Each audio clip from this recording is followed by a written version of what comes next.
for this project you might need bits and bobs. I don't know whether you collect things, but I tend to collect all sorts of little bits and bobs.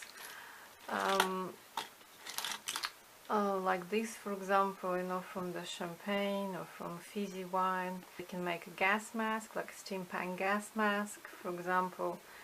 It's gonna fit. This is SD size doll, so it's definitely gonna fit his face.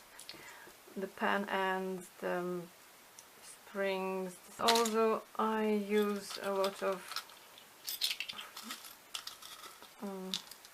gears and cogs and things like that, the tiny ones. And also can utilize something which is used for scrapbooking, and I'll give the link to these cog wheels and things like that.